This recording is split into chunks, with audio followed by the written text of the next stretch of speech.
All right. Why why do truck drivers don't give out this advice? This should I've realized about in the trucking world. Everybody have their own opinion based on their experience. I'm watching these guys talk about Prime, right?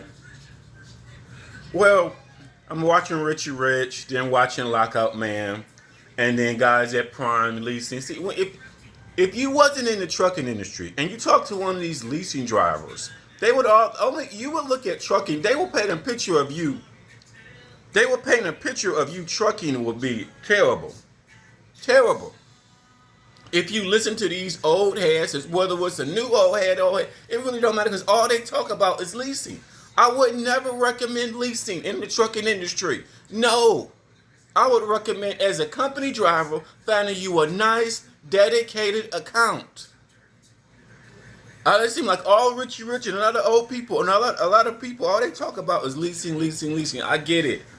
But to me, the smallest position you want to be in as a truck driver, to me, no matter how many years you've been doing it, don't matter. It's working you a nice, dedicated route. You know the customers, you know the clients, you know the truck stops.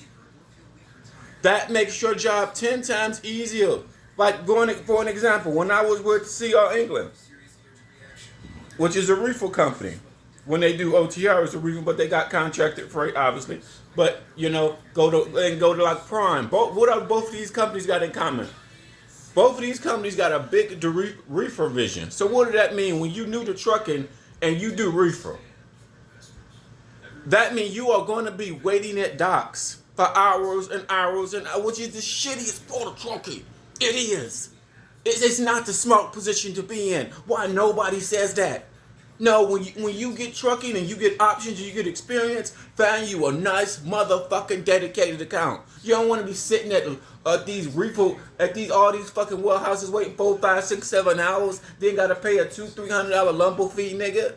Then now it's 2 o'clock in the morning. Now they want your ass to leave. Now you gotta go find somewhere to park at 2 o'clock in the morning, nigga. Who wanna do some shit like that? Fuck that. That's the shittiest part of trucking. You wanna find you a nice dedicated account. Only way reefer is good unless you work dedicated lanes. If you going everywhere, everything live load reefer, it's a nightmare.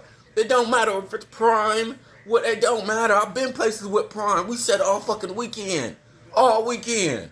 Food line supposed to load us Saturday at 10 o'clock. Food line ain't like, it was Saturday at 10 o'clock. They're supposed to unload us 10 a.m. in the morning. They made me and a whole bunch of other trucks come back the next day. We sat there all day, so we basically, and I think they finally unloaded us 10 o'clock Sunday night. But we basically sat there all fucking weekend. My next load canceled because I wasn't able to make it. Reefer is the shittiest part of trucking. Anywhere I go, when you're waiting, no. And then you can't talk to lease people because all they talk about is leasing. No, the leasing is a piece of shit for me because you as the driver, you don't see. So if Prime giving you cheap loads, you don't really see if the loads are paying do it. If Prime doing AKA what Super Ego does, and all your loads ain't paying shit, well of course you gonna be out there crying. If anybody gonna be out there crying. If you a lease and they telling you pretty much all the loads paying like $1.50, of course you're gonna be complaining. Of course, because that ain't enough to pay your motherfucking bills. Okay? That's why fuck leasing. You don't control shit. You don't have your own authority. You can't book your own loads. Can you do all that shit? No. The carrier controls all that shit. Period.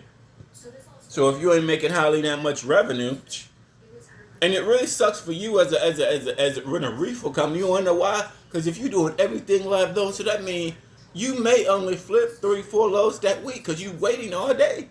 You spend 25 hours a week waiting on reefer. You spend 25 hours, no, fuck that.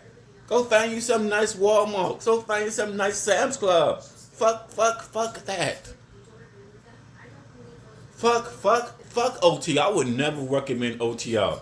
It's not, no. When you wrote dedicated lanes, you know the shippers and receivers, you know the truck stops, you know everything. Going all of milk is too big to go all over. It's not worth it.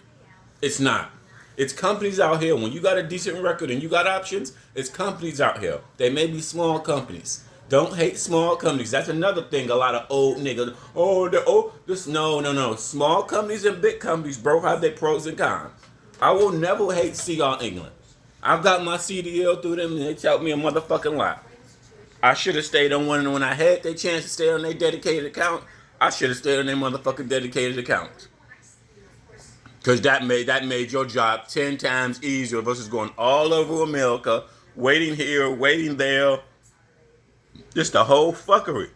Now, when you work with dedicated customers, you don't have to worry about being late, getting rejected, doing all this shit. The lane is set up for you to be on time. Period. It's set up. Okay, Sam's Club, Prosco's, Pepsi, Honda, anywhere where you got like a set lane. It's set up for you to be on time. Period. All you gotta do is pick that load up and drive that bitch down. Period. Period. Leasing sucks in general because you as a driver doesn't control anything.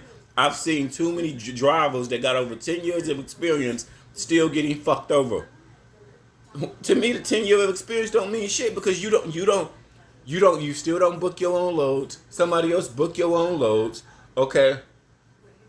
No, bro, no. To me, I'm team finding you a nice dedicated account. Period.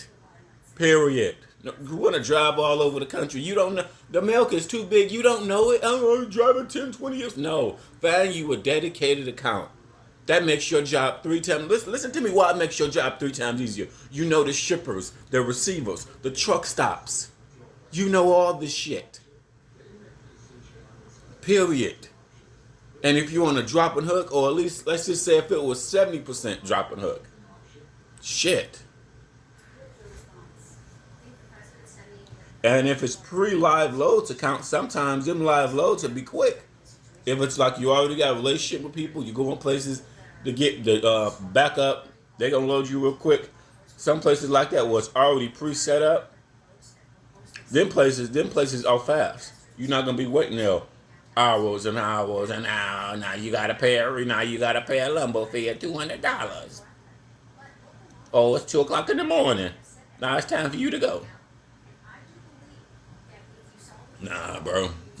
I had this. Nah, I wouldn't see every perspective. Everybody got a different perspective. My perspective is finding a dedicated account. You don't want to go all over America. You're not smart that way. So it doesn't matter if you've been driving 5, 10, 20 years. It doesn't matter. To me, that doesn't matter at all. I like Richie Rich, but sometimes all they paint the picture is leasing. All they paint the picture is OTR. No, that's more. Trucking is more than OTR. That's what they see. And a lot of other old heads, that's what they see. No, nigga, I wrote dedicated accounts, and I know. Going, leaving dedicated accounts, and then coming to do OTR. Oh, fuck. That was one of the worst decisions I've ever made in my motherfucking life. To leave a nice dedicated account, to come and do some random ass OTR. Fuck. It doesn't matter the carrier. It doesn't matter. That's why you can't hate JB Hunt. You can't hate JB Hunt and Swift. You find the right account, your job is fucking easy. I repeat myself. You find the right account, your job is easy. And it's a lot of no-name companies that got dedicated accounts. It's a lot of no-namers. They're not Schneider's, JB Hunt. They were no-name nigga. They probably got 50 trucks. They may have dedicated account. They may be in Atlanta. They may be in Salt Lake City. They may be in Detroit. You never know where they may be at. It's a lot. It's hundreds of them. It's because it's them type of accounts. But it's about 25 of them outside of each city. Those small people. Those smaller. That's what nobody tells you. I've realized that now. They may hire people every 6 months, every 3 months, or every so often. Mega carriers, they're like always hiring. Because they're doing business at scale. You know, the no-name niggas don't hate. Small companies got benefits.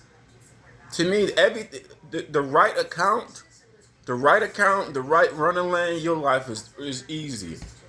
The last thing you want to do is be waiting at docks all night, paying a lumber fee 2, 3 o'clock in the morning.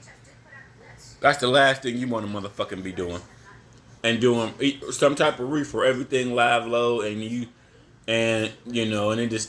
they putting you behind on top of behind because you've been at a dock for 7, 10 hours waiting to get loaded. not a load behind because you're supposed to be there tomorrow morning, but you're still there all night. You got here at 8 o'clock to get loaded. It was supposed to be there tomorrow at 12, but they spent hours and hours. Nah, bro. It's just one dimensional, bro. Like Prime, see, they can control. The thing about leasing, they can dictate. Just like Super Ego. Everybody that works for Super Ego, which I've heard this 20 times, is about they tell you the loads don't pay shit, so they run you like shit, and they tell you to load. So you mean to tell me you think Prime is doing the same thing Super Ego doing, running loads for crackhead prices? I don't think none of these companies are running loads for crackhead prices. They're too big. They're too big. I've seen you, Super Ego. I know you got them nice new reefer trailers. I know. I see them out there. So you got money coming in. Prime. You think Prime is really running loads for crackhead prices? No. Prime is too fucking smart for that. These mega carriers, Prime and Super Ego, Schneider, they don't know. You think they running loads for $1.50? No, nigga. No, nigga. That's what they telling your bitch ass. They really probably got the load for $3.50, $3.75. But they tell your bitch ass, and you the one out there running the shit, that it's only paying $1.50. Ain't that about a bitch? And you the one out there running the shit. Then, what would it? You can't count on 3,000 miles a week. You can't.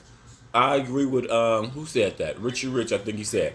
You can't count on 3,000 miles a week, especially if you're doing everything live load. Because reefer, no. To me, everything live load on reefer, you're lucky if you get 2,500 miles. Not in like if you on a drop and hook account, it's different. But everything live load, no, you just never. You can spend too much. You know, see what I mean? See what I mean? On the right dedicated account, you are actually more productive than niggas that doing live load. This is what nobody tells you. But I'm gonna tell you this. On the right dedicated account, you are more productive than niggas out here going across country. You wanna know why? Because they spending 20 to 25 hours a week waiting at docks. That's what it is. That's what nobody tells you.